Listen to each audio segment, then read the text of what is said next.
Madam Co-Chair, Ms. Gadawali, the Executive Director of the United Nations Office on Drugs and Crime, Your Excellencies and distinguished colleagues. We are honored as the Republic of South Africa to be invited to share our experiences during the time where the global world is honoring the life and legacy of Nelson Mandela. The White Paper on National Climate Change Response, promulgated in 2011, asserts that South Africa is extremely vulnerable and exposed to the impacts of climate change due to socio-economic and environmental contexts. Climate variability, including increased frequency and intensity of extreme weather events, disproportionately affect the vulnerable groups. South Africa is already a water-stressed country, and we face drying trends and weather variability with cycles of drought and sudden excessive rains.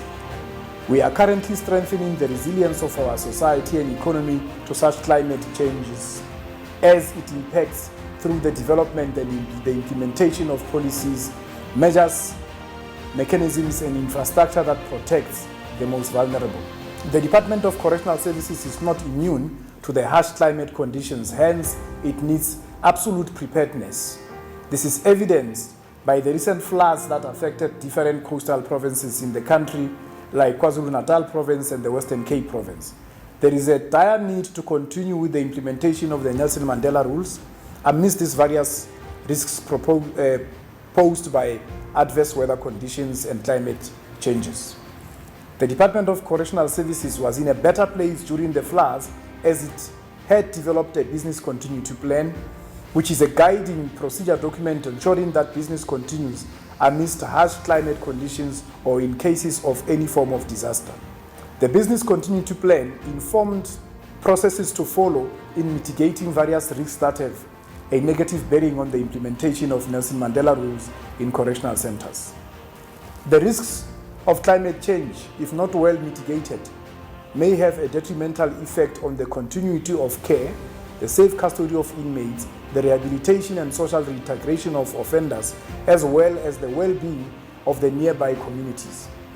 Managing air quality resulting from the burning of fossil fuels that releases toxic gases into the atmosphere is critical. It has been scientifically proven that air emissions from the combustion of fossil fuels and other emission sources are largely responsible for increasing temperature of the atmosphere. To this end, the department has been maintaining the required standard in terms of the environmental hygiene services. This is aimed at minimizing the harm that climate change may cause, whilst ensuring compliance with the National Environmental Management Air Quality Act of 2004. This act prescribes that no person may, without a provisional atmospheric emission license or an atmospheric emission license, should conduct any activity listed on the national listing anywhere in the Republic of South Africa. Facilities where incinerators are available for agriculture waste management are accredited in accordance with the recognized international standards requirements. This guarantees the quality management systems that are effective for tracking and reducing carbon emissions, reducing pollution, and ensuring compliance in mitigating the climate changes and protecting the ecosystem. This is pursued in an endeavor to prevent diseases that may be caused by prolonged exposure to environmental pollution, such as lung cancer, cardiovascular conditions, and other chronic respiratory conditions. In line with the Sustainable Development Goals, SDG 6 on clean water and sanitation, and SDG 13 on climate change, we implement safe waste disposal practices in correctional services. Healthcare waste is also being treated and disposed of at accredited facilities in compliance with Regulation R375 relating to healthcare waste management. Furthermore, we are obligated to render nutrition services. The solid base emanates from policy development review mechanisms and the alignment to standard operating procedures for food and dietary guidelines.